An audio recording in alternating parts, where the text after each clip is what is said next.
오늘 아침에는 예배 수강의 5번째 시간, 감사와 기도라고 하는 제목으로 말씀을 드리겠습니다.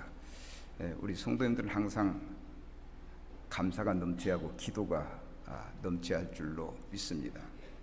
우리가 은혜로 사는 자들 아닙니까? 하나님의 절대적인 은혜로 사는 자들이기 때문에 앞을 보면서 뒤를 보면서 감사해야 하고, 또 때때로 우리의 문제를 놓고 기도할 수 있어야 합니다.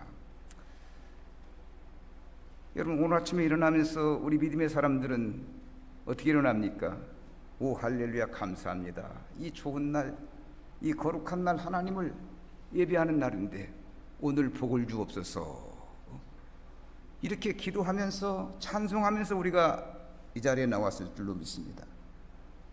또 보세요, 우리가 지난 한 주간 동안에 엄청난 일들이 벌어졌습니다. 우리 장로님도 그렇게 기도하셨지만 참 이 좋은 봄날과 함께 이 남북 관계가 해빙 무드가 이렇게 열리고, 또 북미 간에도 그냥 금방 전쟁이 일어날 것 같더니만 이제 또 싹 풀려가지고 또 만난다고 하고, 사실 우리가 얼마나 많은 기도를 드렸습니까? 얼마나 힘쓰고 해서 기도드렸습니까? 그 기도한 일들이 이렇게 열매로 맺혀지면서 해빙 무드가 이루어지니까 하나님 앞에 감사하지 않을 수가 없잖아요, 여러분. 우리 성도들은 모든 생활이 감사 속에서 이루어져야 하고 기도 속에서 이루어져야 합니다. 아마 신앙이 성숙하신 분들은 이 말에 분명히 공감할 줄로 믿습니다. 사실 성도의 생활이라는 건 범사의 모든 일에 감사하는 생활이 되어야 하고요, 또 때때로 기도가 필요합니다. 생각해 보세요. 내 힘으로 내 능력으로 할 수 있는 거 아무것도 없는데 당연히 하나님 앞에 감사하고 기도해야 하지 않겠습니까? 솔직히 우리 힘으로 할 수 있는 게 뭐가 있겠습니까? 우리가 교만한 생각으로 뒤돌아보면 내 힘으로 내 능력으로 이 모든 걸 이루었다라고 생각할지 모르지만, 정말 솔직하게 내 모든 거 다 내려놓고 하나님 앞에서 보면 아무 힘도 없고 능력도 없는 우리가 여기까지 살아온 것, 이렇게 신앙생활 하는 것, 이 모든 것이 하나님의 은혜가 아닙니까? 아멘. 하나님이 힘 주시고 능력 주신 거예요, 여러분. 그러니 우리가 감사하며 살아야 하고 기도하며 살아야죠. 특별히 교회에서 앞장서 일하시는 분들은 이 감사와 기도가 넘칠 줄로 믿습니다. 주일 하다 보면 자연히 그렇게 튀거든요. 힘도 없고 능력도 없는 우리가 거룩한 사명 맡아서 일하다 보면 내 힘으로 내 제대로 할 수 있는 것이 없기 때문에 하나님의 은혜, 하나님의 능력 받아서 해야 하거든요. 그러니 어떻게 감사하지 않고 기도하지 않고 할 수 있겠냐는 겁니다. 저는 23살에 교회를 다니면습니다. 목사님 밑에서 전도사로 일하다가 이제 시골에 조그마한 교회 가서 교회를 담임하게 됐어요. 23살. 강단에 딱 올라가면 막 다 이렇게 머리도 벗어진 어른들, 막 수염 이렇게 난 어른들 밑에서 이 손자 같은 사람이, 아들 같은 사람이 거기서 설교하는 게 쉽지 않거든요. 늘 기도하면서 말씀 준비하고, 또 말씀 준비해서 또 예배 인도하고 설교하고 하면 마치고 나면 그렇게 감사한 거야. 오늘 또 하나님의 은혜로 내가 복음을 전했다, 말씀을 전했다는 이 생각이, 여러분, 늘 감사 속에서 기도 속에서 내가 살아요. 기도하면서 말씀 준비하고 또 예배 드리고 나와서 감사하고, 이게 평생 이렇게 여기까지 만 43년을 제가 여기까지 이렇게 살아왔습니다. 여러분, 우리가 믿음으로 사는데 감사하지 않고 기도하지 않고 살 수 있겠습니까, 여러분? 혹시 신앙생활하면서 감사가 메마르고 기도가 메마른 사람이 있다고 한다면 깨달아야 합니다. 생각해 보셔야 합니다. 지금 나와 하나님과의 관계가 너무 소원한 거 아니냐? 하나님과 나와의 관계가 좀 떨어진 거 아니냐? 벌어진 거 아니냐? 우리가 하나님과 멀어지면 아무것도 할 수 없습니다. 정말 능력 없는 자가 되는 겁니다. 그래서 우리는 늘 깨어서 기도하면서 감사하면서, 다시 말하면 기도 생활하면서 감사 생활하면서 이렇게 살아야 하는 것, 이게 성도의 기본 생활이에요. 적어도 이것만은 되어야 하나님의 백성이라 할 수 있죠. 감사 생활과 기도 생활이 되어야 하나님의 백성이 된다고 하는 겁니다. 오늘 아침 읽은 이 말씀, 본문의 말씀을 보니까 바울 사도가 감사하고 기도하는 장면을 볼 수 있는데, 우리가 전 시간에 앞에서 보았듯이 삼위일체 하나님 앞에 찬양을 드립니다. 성부 하나님께 찬양드리고, 성자 하나님께 찬양드리고, 성령 하나님께 찬양을 드리고, 그리고 이제 관심을 에베소 교회에 돌려서 그들 때문에 감사하고 그들 때문에 기도하는 겁니다. 이 바울 사도의 에베소 교회에 대한 그 사랑이 에베소 교회 성도에 대한 사랑이 남다르거든요. 여기서 바울은 에베소 교회 성도들의 신앙생활 속에서 그리스도와 이웃을 향한 그 믿음과 실천을 하는 모습을 보면서 그들이 정말 믿음으로 살고 사랑하며 사는 이 모습을 감사를 하고 있습니다. 에베소 교회 성도들이 신앙생활을 잘한 거예요. 보세요. 저들을 지도하는 목회자로서 저들이 믿음이 있고 사랑을 실천하는 생활을 하는데 얼마나 감사하겠습니까? 바울은 감사를 하고 나서 그리고 난 후에 기도를 합니다. 어떤 기도? 기도의 내용이 올린 말씀인데, 하나님을 알게 해달라, 소망이 무엇인지 알게 해달라, 기업의 영광의 풍성이 무엇인지 알게 해달라, 하나님의 능력의 크심이 무엇인지 알게 해달라고 하나님 앞에 기도를 드립니다. 오늘 아침 이 말씀을 통해서 교훈을 받고자 합니다. 오늘도 여러분에게 하나님께서 은혜의 말씀, 능력의 말씀을 주실 줄로 믿으시기 바랍니다. 하나님은 여러분들을 사랑하시기 때문에 때마다 시마다 필요한 말씀을 주시는 겁니다. 먼저 바울 사도는 에베소 교회 성도들에게 감사를 하셨습니다. 감사를. 그들의 믿음과 사랑을 실천하는 생활에 감사를 드린 겁니다. 본문 15절 16절을 보십시다. 이로 말미암아 주 예수 안에서 너희 믿음과 모든 성도를 향한 사랑을 나도 듣고 내가 기도할 때 기억하며 너희로 말미암아 감사하기를 그치지 아니한다고 했습니다. 바울은 기도의 사람들 에베소 교회 성도의 소식을 듣고 하나님께 기도한 겁니다. 그런데 기도하면서 감사가, 하나님께 기도하면서 감사가 넘쳤습니다. 여러분, 바울 사도는 에베소 교인들의 그 믿음, 그 사랑에 감사를 하고 있어요. 그 이유는 그들이 그리스도와 이웃을 향한 믿음과 사랑이 남달랐기 때문입니다. 정말 바울이 흐뭇했습니다. 성도들이 그리스도에 대한 믿음이 강하고 성도들과 사랑의 생활, 이런 것이 얼마나 감사한지. 여러분, 믿음과 사랑은요, 하나님의 구속의 은혜를 입은 표시이고 증거입니다. 구원받은 성도들은 하나님께 대한 믿음이 있어야 하고, 그리고 그 믿음이 성도들을 사랑하는 것으로 나타나야 합니다. 즉 수직적으로는 믿음이 있어야 하고, 수평적으로는 사랑이 있어야 한다는 겁니다.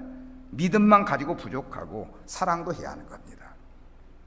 이게 믿으면 온전한 사랑이 뒤따라, 그게 온전한 신앙입니다. 우리가 보통 신앙생활할 때, 신앙을 말할 때 신앙생활을 말하지 않습니까? 신앙만 가지면 부족, 신앙만 가지면 하나님 신앙만 부족하고 거기에 반드시 생활이, 그래서 우리가 신앙생활이라고 말하는 겁니다. 만약에 믿음이 있다고 하면서 사랑이 없다, 그건 반쪽 신앙, 온전한 신앙이 아닌 거죠. 왜냐하면 믿음이 있다고 한 성도들은 반드시 사랑의 실천이 있어야 하기 때문입니다. 여러분, 이 믿음과 사랑은요, 불가분의 관계로 어떤 관계에도 떨어지면 안 된다는 겁니다. 이건 새의 두 날개와 같은 거예요. 어느 한쪽이라도 부실하면 떨어지는 겁니다. 제가 얼마 전에 이 환경단체에서 독수리가 이 전선에 부딪혀가지고 날개 하나가 꺾인 그 독수리를 갖다 치료하는 걸 봤는데, 새의 왕인 그 독수리가 날개 한쪽이 부러지니까 날지 못하고 눈만 뻐끔뻐끔하고 있어요. 여러분 보세요. 힘이 있고 능력 있는 새의 왕이지만, 공중을 지배하는 왕이지만 날개 한쪽 부러지니까 힘을 못 쓰는 거예요. 마찬가지로 믿음과 사랑도 둘 다 좋아야 성숙한 신앙이지, 한쪽만 좋아가지고 성숙한 신앙이 될 수 없는 겁니다. 그냥 예수를 믿는 믿음만 가지고는 부족하다는 겁니다. 여러분, 우리가 이 말씀을 깊이 한번 새겨봅시다. 물론 믿음만 가지면 천국 가지요. 믿음만 가지면. 근데 문제는 믿음이 있다고 한다면, 그게 진짜 믿음이라면 받은 은혜에 감사하고 사랑도 해야 하지 않겠습니까? 그래서 야고보 사도가 하는 말이, 행함이 없는 믿음은 그 자체가 죽은 것이다 라고 했습니다. 말하자면 믿음은 있는데 행함이 없다. 하나님을 믿는 믿음, 그리스도가 내 구조란 믿음, 교회를 섬기는 믿음은 있는데 행동이 없다. 그건 죽은 믿음이라는 겁니다. 그러므로 우리는 내 믿음을, 내 이 좋은 믿음, 귀한 믿음을 행동으로 보여줘야 합니다. 어느 날 예수님께 한 관원이 찾아왔습니다. 선생님, 내가 무엇을 해야 영생을 얻겠습니까? 예수님께서 그에게 계명을 지키라. 쉽게 말하면 믿음으로 살라는 겁니다. 바르게 살라는 겁니다. 그랬더니 이 부자 관원이 그건 내가 어려서부터 착실하게 지켰습니다. 다시 말하면 신앙생활 잘했습니다. 그럽니다. 그때 예수님께서 뭐라고 하십니까? 내가 너 한 가지 잘 부족한 게 있는데 네 가진 거 다 팔아 가난한 자에게 나눠줘. 그리고 나를 따라라. 너 믿음은 좋은데 이웃을 사랑하는 게 부족하구나. 네 가진 거 다 팔아 가난한 자에게 나눠줘. 그리고 나를 따르라고 말씀하십니다. 그랬더니 이 믿음이 좋다는 이 청년이, 이 부자가, 관원이 근심하며 갔다. 근심하며. 믿음이 있으면 주님께서 가진 거 다 팔아 나누고 나를 따라 하면 따르면 되는데 믿음만 있지 사랑이 부족했던 것입니다. 저는 언젠가 성령의 감동으로 누군가를 이렇게 도움을 줘야 할 때가 있었습니다. 그런데 좀 힘들었습니다. 어려웠습니다. 그래서 제가 이제 기도만 하면서 그냥 뭉기적거리고 있는데 이게 마음이 불안하고 초조하고 견딜 수가 없는 겁니다. 마음이 불안하고 밤에 잠도 오지 않고, 그래서 힘들지만 그 형제를 도와주고 나서 마음의 평안이 찾아왔습니다. 사랑하는 여러분, 예수님께서 우리를 위해서 자기 몸을 버려 희생한 걸 생각하면, 나 같은 죄인을 구속하기 위해서 모든 것 버리고 이 땅에 오신 그 희생을 생각하면 내가 내놓고 사랑하는 거 그렇게 어렵지 않다고 하는 겁니다. 믿음의 사람답게 주님을 본받고자 살고 하는 이 마음을 가진다고 한다면, 이 에베소 교인들이 믿음도 있고 사랑, 우리도 믿음도 있고 사랑도 있을 수 있다는, 이 에베소 교인들이 참 성숙한 사람들이에요. 믿음만이 아니라 사랑도 있었기 때문에. 저들은요, 믿음과 사랑이 조화를 이루었습니다. 당연한 일인데 바울 사도가 그걸 감상하면 성도들 가운데 이게 잘 이루어지지 않은 사람도 있었다는 겁니다. 에베소 교인들의 믿음과 사랑을 보면서 감상하면 그 가운데는 그것이 이루어지지 않은 사람도 있었다는 겁니다. 그리스도께서 자기를 죄 가운데 구속하기 위해 십자가에 피 흘린 걸 알면서도 자기는 사랑을 실천하지 않는 거예요. 주님의 사랑만 받고 그것을 끝나버린 겁니다. 보세요. 큰 사랑을 받았으면 작은 사랑이라고 내놓아야지 않겠습니까? 1만 달란트 탕감 받았으면 100데나리온 정도는 주어도 괜찮은 거 아니겠습니까? 그런데 에베소 교인들 가운데도 그렇지 않은 사람이 있었다고 하는 겁니다. 사실 이렇게 믿음과 사랑이 조화를 이루지 못하는 사람이 많습니다. 그래서 믿음은 좋은데 사랑이 없어 사람들이 실어버림을 당하는 사람들이 있습니다. 또 어떤 사람은 하나님 앞에 바치는 건 잘해요. 헌금은 잘 하는데 남을 돕는 거, 이 구제금에 좀 인색한 사람도 있다는 겁니다. 그러니까 믿음은 있지만 이것은 사랑이 없는 경우죠. 오래전 이야기입니다만 우리 교회 권사님 한 분이 이곳에 처음 와가지고 어느 교회 권사님 집에서 월세를 살았던 겁니다. 근데 얼마나 깡깡한지, 교회 권사님이라면 새벽 예배도 열심히 나가고 막 신방도 많이 하고 참 믿음은 좋아 보이는데 세를 사는 사람의 입장에 보니까 너무 인색하다는 겁니다. 쉽게 말하면 권사님의 믿음은 있는데 사랑이 부족했다는 겁니다. 또 반대로 사랑은 있는데 믿음이 없는 사람들도 있습니다. 가령 불쌍한 사람들을 돕는 앞장서면서도 하나님께 헌금하는데 인색한 사람이 있다고 합니다. 그러니까 이런 사람은 믿음이 부족한 믿음이잖아요. 심지어 어떤 사람은 하나님께 바칠 그 11조를 가지고 구제연금으로 쓰는 사람이 있어요. 자기 얼굴 내는, 자기 생생 나는 거죠. 이렇게 신앙생활하는 성도들 가운데 믿음과 사랑의 조화를 이루지 못하는 경우는 잘못하는 겁니다. 자, 이 시간 여러분들의 믿음을 한번 보십시다. 여러분 믿음이 있습니까? 구원받는 믿음, 은혜받는 믿음, 축복받는 믿음. 그러면 그 믿음 속에 사랑도 있는가 한번 보자는 겁니다. 사실 이 두 개를 다 갖추어야 완벽한 믿음이거든요. 성숙한 믿음이거든요. 우리 성도들은요, 믿음도 좋아야 하고 사랑을 실천하는 것도 좋아야 합니다. 그리스도에 대한 믿음이 좋은 사람이 반드시 사랑을 실천하고 나타나야죠. 믿음과 사랑이란 한 수레의 두 바퀴와 같습니다. 즉 하나님을 사랑한 믿음의 사람은 또 더불어 사는 사람들과도 사랑하는 게다. 믿음이 좋은 사람은 인심도 좋고 사랑도 돼. 보통 우리가 그러냐, 아이고 얼굴도 이쁜 것이 그냥 마음도 곱다. 또 반대로 아이고 얼굴도 믿게 생겼구만 마음조차도 그러네. 이건 문제가 있는 게 문제가 있네. 우리는 믿음도 좋아하고 사랑도 좋아할 줄로 믿습니다. 아멘. 믿음과 사랑이 같이 간다는. 물론 믿음이 없어도 이웃을 사랑하는 마음이 있는 사람이 있어요. 뭐 예수 안 믿는다고 사랑조차 없습니까? 예수 안 믿는 사람 가운데도 남을 위해서 퍽퍽 돈 내는 사람이 있습니다. 구제금 내는 사람이 있습니다. 이런 경우는 인간적인 사랑으로 하는 것이고, 우리 그리스도인들의 사랑은 인간적인 사랑이 신적인 사랑. 나 같은 죄인이 구속받고 은혜받고 축복 속에 살기 때문에 그 은혜 고마워서 그 은혜를 나누는 심정으로 그리스도의 심장 가지고 나누는 사랑, 이게 신적인 사랑이거든요. 그래서 그들은 사랑하는 것이 내 사랑이 아니라 그리스도의 사랑이라는 말입니다. 사실 우리 성도들에게는 이 사랑이 넘쳐야 하는 겁니다. 그래야 사심 없이 사랑할 수 있고 하나님을 기쁘게 할 수 있기 때문입니다. 바울은 에베소 교회 성도들의 믿음과 사랑을 기뻐하며 하나님 앞에 감사를 드렸습니다. 그들이 그리스도를 믿고 받는 사랑을 실천하는 몸을 보면서 정말 우리 에베소 교인들 귀하다, 훌륭하다, 하나님 앞에 감사한 겁니다. 오늘 우리도 이런 신앙생활로 하나님을 기쁘게 할 줄로 믿습니다. 즉 믿음이 넘치고 사랑이 넘치는 생활을 해야 한다는 겁니다. 여러분 이 시간 여러분들의 믿음과 사랑을 이 말씀에 한번 견뎌보시기 바랍니다. 말씀의 거울에 한번 비춰보시기 바랍니다. 어떻습니까? 정말 여러분의 믿음이 있습니까? 사랑이 있습니까? 물론 믿음들은 다 있어요. 우리 제가 볼 때 믿음 없는 성도 없습니다. 구원받는 믿음 그리고 은혜 받는 믿음 다 가지고 있습니다. 그런데 과연 우리에게 사랑은 부족한 건 아닌지, 실제로 안타깝게도 이 사랑이 부족한 성도들이 많지요. 아마 여러분도 곰곰이 생각해 보시면 사랑이 부족함을 느낄 겁니다. 우리가 사랑을 좀 보완해야 합니다.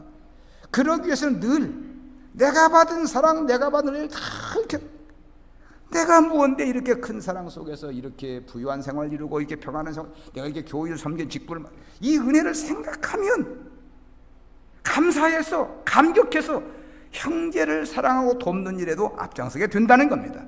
항상 나 같은 주인이 구속함 받고 하나님의 은혜가 넘친다는 것을 감격할 수 있어야 하는 겁니다. 그러면 형제를 사랑하는 마음은 자연히 넘치게 됩니다. 믿음이 좋으면 형제 사랑은 넘친다는 겁니다. 그래서 우리는 항상 은혜에 감사하고 감격한 삶을 살아야 어려운 사람들에게, 힘든 사람에게 작은 손이라도 펼칠 수 있다는 겁니다. 이렇게 되어야 완벽한 신앙, 성숙한 신앙이 되는 것 믿으시기 바랍니다. 그 다음에 바울 사도는 에베소 교회 성도들을 위해서 기도를 했습니다. 기도의 내용은 네 가지인데, 먼저 하나님을 알게 해달라. 하나님을. 본문 17절을 보십시다. 17절.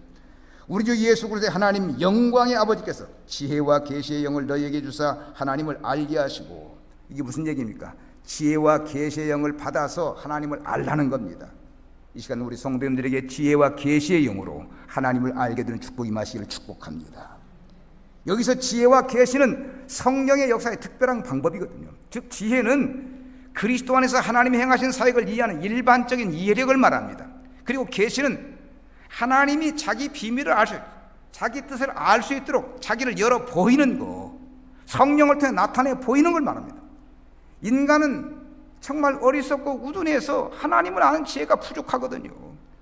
그래서 하나님이 우리에게 당신을 열어 보이지 않으면 그걸 깨닫지 못하는 겁니다. 바울 사도는 하나님을 아는 게 최고의 지식이기 때문에 하나님 성령의 능력으로, 성령의 은사로 하나님을 알게 해달라고 기도하는 겁니다. 그런데 자, 여러분, 하나님을 아는 게 쉽습니까? 쉽지 않습니까? 쉽지 않아요, 여러분. 보이는 사람도 알기가 어려운데 어떻게 거룩하신 전능하신 하나님, 무소부재한 하나님을 우리가 알 수 있겠습니까? 그럼에도 불구하고 많은 성도들이 하나님을 아는 것처럼 생각합니다. 이게 착각입니다. 정말 착각이에요. 아이들이 피아노 학원을 이렇게 보내면, 어려서 피아노 학원 바이엘을 치면 띵동 띵동 띵동 칩니다. 그러면 학원 선생님 와가지고 아이고 아무개 피아노 잘 치네, 이 한마디가 뿅 가는 거예요. 이 한마디. 지가 막 피아노 잘 친다고 세계에서 제일 수준 높게 피아노 치는 줄 알거든요. 선생님은 단순히 격려하고 용기를 북돋워서 피아노 잘 친다고 했을 뿐인데 이 아이는 그냥 으쓱하는 겁니다. 집에 와서 막 엄마한테 나 피아노 잘 친다 했다. 피아노 나 잘 친다.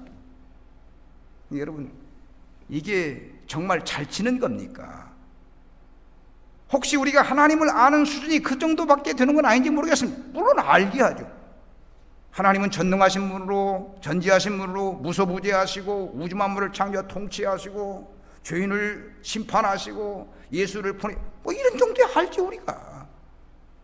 그러면 이게 전부라고 하면 바울사가 왜 에베소 교인들에게 지혜와 계시의 영을 주사 저들이 하나님을 알게 해달라고 기도했겠습니까?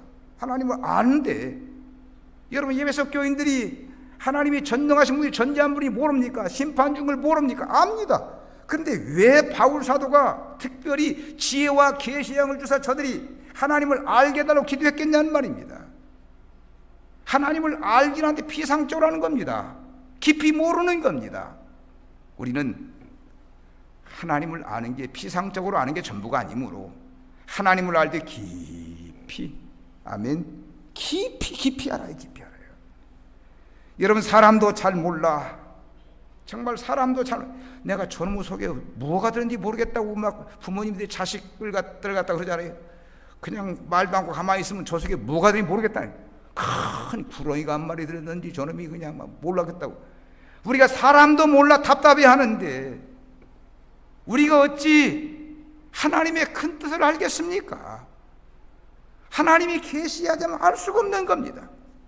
하나님이 나에게 보여주신 것만 알지 그 이상은 모르는 거예요. 그러므로 솔직하게 우리는 하나님 앞에 내 무지를 고백하면서 나의 어리석음 내 무지를 고백, 하나님 앞에 기도합니다. 하나님의 뜻을 나에게 계시옵소서. 하나님을 알게 해주옵소서. 그래서 성령의 권능으로 지혜와 계시의 정신을 받아 하나님을 알도록 힘써야 하는 겁니다. 우리 성도님들 가운데 일을 하는 과정에서 일이 불리하지 않아서 굉장히 고통을 받는 경험들이 있지 않습니까? 이게 도대체 하나님의 뜻이 무엇인지, 앞으로 가라니 뒤로 가라니 옆으로 가라는 건지 몰라서 어떤 분은 새벽제단을 쌓고 철야기도 하고 금식하고 아침에, 우리가 이 짓을 하지 않습니까 여러분? 모르니까, 하나님의 뜻을 모르니까. 사랑하는 여러분, 성령이 도우셔야 깨달음도 받고 문제도 해결되는 거 믿으시기 바랍니다. 그래서 우리가 하나님을 제대로 알아야 신앙이 성숙하고 인격이 변화되고 그리고 하나님을 기쁘게 하는 삶을 사는 거예요. 우리가 이 전능하신 하나님 내 이성으로 내 지식으로 알려고 하면 잘못된 겁니다. 성령의 권능으로 알려고 힘써야지. 그것 때문에 우리가 기도하는 거 아니겠습니까? 사랑하는 여러분, 우리가 이성 알고 이성 의지하고 사는 것보다도 하나님 의지하고 성령 의지하고 사는 게 100배 1000배가 낫다는 겁니다. 이게 우리가 습관이 되어 자꾸 성령을 의지하게 된다는 겁니다. 지금 바울 사도가 에베소 교인들에게 하나님을 피상적으로 하나님을 깊이 알게 해달라고, 지혜와 계시의 영을 줘서 하나님을 깊이 알게 해달라고 이 기도를 드린 거 아니겠습니까? 또 바울 사도는 에베소 교인들이 소망을 알게 해달라고 기도했습니다. 본문 18절을 보십시다. 너희 마음의 눈을 밝혀서 그의 부르심의 소망이 무엇이며 했습니다. 바울은 에베소 교회 성도들의 마음의 눈이 밝아서 부르심의 소망을 깨닫게 되길 기도한 겁니다. 하나님에게서 선택되고 예정되고 부르심을 받는 우리 성도들은 영광스러운 소망을 갖게 됩니다. 얼마나 감사한지. 잠시 잠깐 후면 지나가고 말 이 세상 헛된 소망이 아니고 영원한 소망을 갖게 되는 겁니다. 여러분, 우리 성도들은요 정말 영광스러운 소망을 갖고 사는 성도들이에요. 영광스러운 소망을. 그것은 하나님의 은혜로 구원이 완성되고 만물이 주 안에 통일됨으로 우리들도 영화롭게 되는 겁니다. 추측건데 이 에베소 교회 성도들이 성도로서 필히 갖춰야 할 세 가지 덕목 가운데 분명히 이들은 믿음은 있고 사랑은 갖추었던 것 같습니다.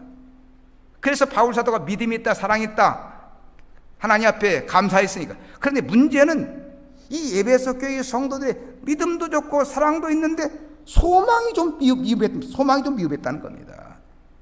그래서 바울 사도가 특별히 소망을 알게 해달라고 기도한 겁니다.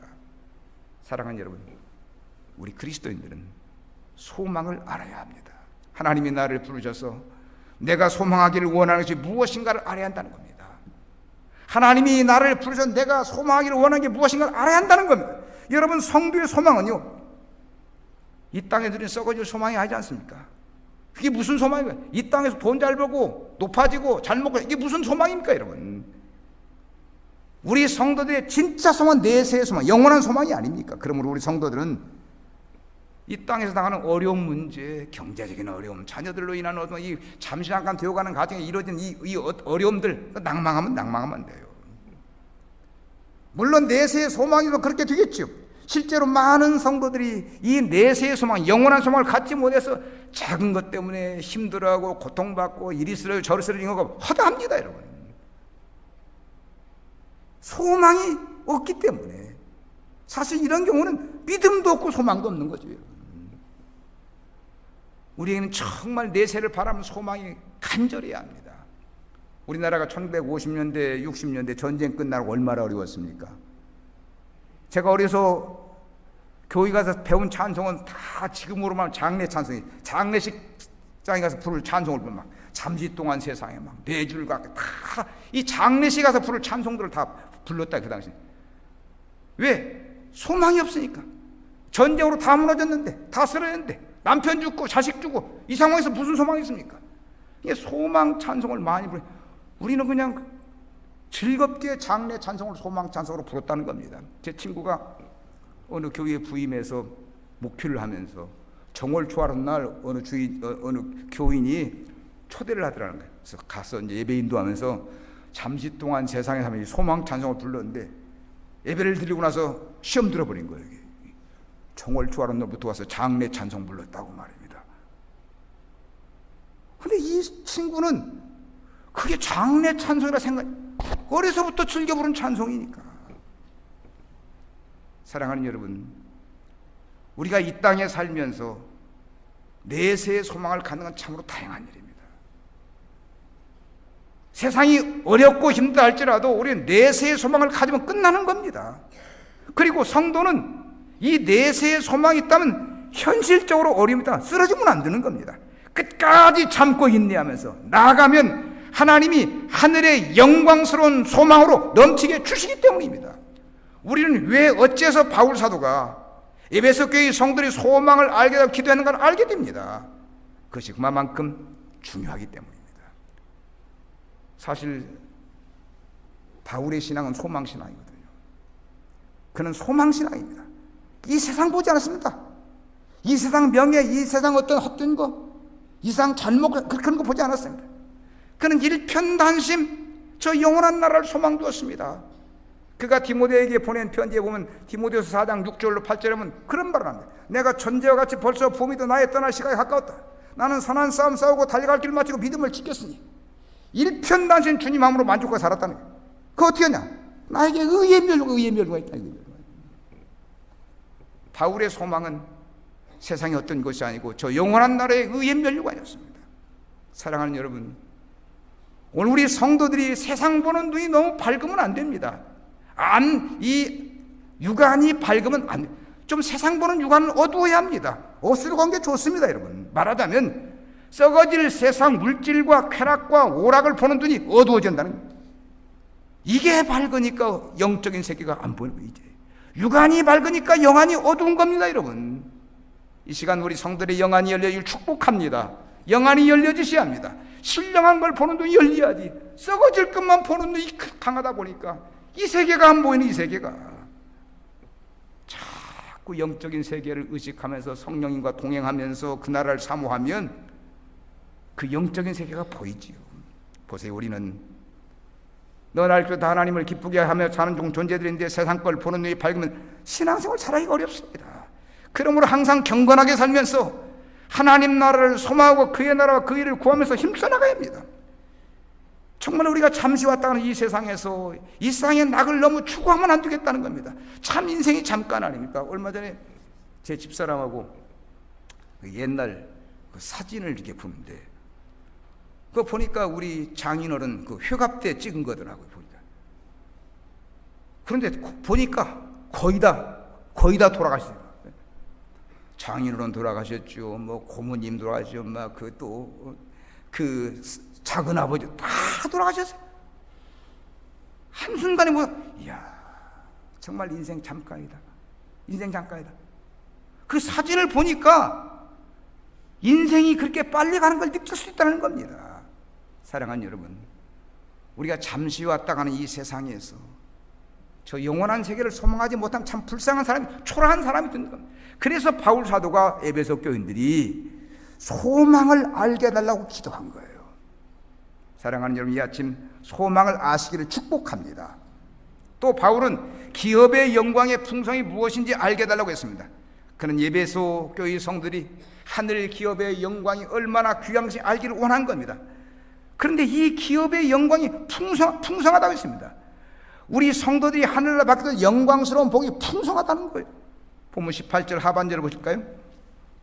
자, 여기 보면 18절 하반절, 성도 안에서 그 기업의 영광의 풍성함이 무엇이며. 사랑하는 여러분, 우리 성도들이 하나님 나라 가서 받을 기업이 풍성하다는 겁니다. 인생으로 살면서, 이 땅에 살면서 얻는 이 귀한, 이것보다도 저 영원한 나라에서 얻을 것이 더 귀하고 최고의 기업이라는 겁니다. 이 땅에서 누리는 건 잠시 잠깐이지만 저 영원한 나라에서 누리는 건 영원하기 때문입니다. 지난날 많은 믿음의 유인들이 그 영원한 영광의 풍성함을 얻기, 기업을 풍성하기 위해서 모든 거 다 버린 겁니다. 낙심하지 않고 줄기차게 달려간 겁니다. 우리 한국의 자랑스러운 주기철 목사님, 손양은 목사님, 이분들이 추구한 게 뭐겠습니까? 이 순교자의 추구한 게 뭐겠습니까? 저들이 무엇 때문에 목숨 바쳐서 그 귀한 것을 이루었습니까? 그들은 하늘 영광의 기업을 본 거예요. 세상에 어떤 것보다, 잠시 왔다 지나가는 것보다 하늘 영광의 기업을 본 거예요. 우리 성도는 두 나라를 사는 존재라고도 과언이 아닐 겁니다. 하나님을 모르는 사람은 단순히 이 땅에 잘 먹고 잘 살기 위해서 힘쓰고 애쓰지만 우리는 거기다가 하늘나라에서 얻을 기업을 위해서 힘을 쓰는 겁니다. 물론 우리 그리스도인이라 다 세상을 등진 건 아닙니다. 때문에 세상 사는 동안 열심히 살아서 물질 축복도 받고 동시에 저 영원한 세계의 기업까지 얻어야 한다는 겁니다. 우리는 두 나라를 관심하고 살면서 이 땅에서도 살자 금생도 복을 받고 내생도 복을 받아야 합니다. 저는 종종 새벽에 나와서 우리 성도님들이 그 새벽부터 나오셔서 기도하는 걸 보면서 감동을 받을 때가 있습니다. 정말 회사생활, 직장생활 얼마나 어렵고 힘듭니까? 그런데 새벽을 깨우며 기도하는 생활하는 볼 때 참 감동이 돼요. 그런데 어려워도 힘들어도 그렇게 기도하는 이유가 다른 게 아닌가? 생각해보면 하늘나라의 기업의 영광을 얻기 위해서 그러는 거 아니겠습니까? 편하게 할 수 있는 방법이 있지, 얼마든지 편하게. 근데 구원받았다고 다 똑같은 게 아닙니다. 분명히 성경은 말합니다. 해의 영광 다르고 달의 영광, 별의 영광 다르고 별의 다 영광이 다르다는 겁니다. 우리 성도들이 받을 영광이 다 다르다는 것입니다. 예수 믿는다고 다 천국과 똑같은 영광 누리는 것이 아니라 하나님이 주신 이 신비한 영광이 다르다는 겁니다. 그래서 우리는 상급받는 신앙을 가져야죠. 우리는 설사 세상 나라에서 아무것도 얻지 못한다 해도 하늘나라의 기업은 풍성하게 내가 감당할 수 없을 만큼 받아야 합니다. 그러므로 낙심하지 말고, 사랑하는 여러분, 신앙생활로서 앞선 믿음의 위인들을 보며 달려가세요. 좀 힘들어도 어려워도 참고 견디세요. 바울 사도는 말합니다. 현재의 고난은 장차올 영광이면 이거 아무것도 아니라는 겁니다. 하늘 영광을 하는데, 하늘을 소망하는데, 하늘 기업이 있는데 이 땅이 이게 무슨 의미냐는 겁니다. 아무튼 그는 저 영원한 세계의 기업이 귀하다는 걸 알았기 때문에 모든 거 다 버리고 살았습니다. 정말 우리가 믿음의 사도 이 바울을 본받아야 합니다. 정말 우리에게 무엇이 소중하고 귀한 걸 알고 최선을 다하자는 겁니다. 그러기 위해서는 세상 사람들이 가지고 기뻐하는 것까지 우리가 부러워하지 말고 정말 마음속으로 나는 그 나라와 그 이유만 위해 살리라. 할렐루야. 그 나라와 그 하나님 중심, 하나님 제일주로 살리라. 이것만 생각하는 거예요. 세상 사람들이 좋아하는 돈, 세상에서 좋아하는 명예, 세상에서 좋아하는 쾌락이 아니라 나는 내 방식대로 저 영원한 기업을 소망하면서 영광의 기업을 누리라는 생각을 갖자는 겁니다. 바울 사도가 에베소 교인들이 원하는 게 바로 이거예요. 영광의 기업의 풍성함을 알게 해달라는 거예요. 그리고 마지막으로 원하는 게 뭐냐면 하나님의 능력이 크심을 알게 해달라는 겁니다. 본문 19절에 보니까 그의 힘의 위력으로 역사하심을 따라 믿는 우리에게 베푸신 능력의 힘이 크심이 그 땅을 너희로 알게 하기를 원한다. 하나님의 능력이 크다는 겁니다. 여기서 바울은 하나님의 능력을 말하고 있습니다. 사실 그 능력 말로도 없이 큰 거죠. 여러분 보세요. 하나님의 능력으로 우리는 예수 그리스도의 피값으로 구원을 받았으니까 하나님의 능력 가운데 온 겁니다. 하나님의 능력으로 예수님이 죽은 자 가운데 사흘 부활한 겁니다. 하나님의 능력으로 예수님은 하늘 보좌 우편에서 지금 좌정에 가서 중복기도를 하고 있는 거. 하나님의 능력으로. 하나님은 그 능력으로 우리 그리스도의 산 소망을 주신 겁니다. 우리가 이렇게 신앙생활에 소망을 가질 수 있는 것은 하나님의 능력이 크시기 때문이에요. 여러분, 우리 하나님이 전능자 아닙니까? 이 세상을 통치하는 통치자가 아닙니까? 창조주가 아닙니까? 바울은 이렇게 크신 하나님의 능력을 에베소 교인들이 알기를 원한 겁니다. 그래서 그걸 기도한 겁니다. 그렇습니다. 이 능력을 아는 게 참 중요해요. 왜냐하면 그 능력으로 우리가 주의 사함받아 그 능력으로 구원받고 그 능력으로 저 높은 걸 소망하기 때문입니다. 여러분, 하나님은 인간이 아닙니다. 능력에 제한이 있는 분이 아니라는 겁니다. 힘없는 분이 아니라는 겁니다.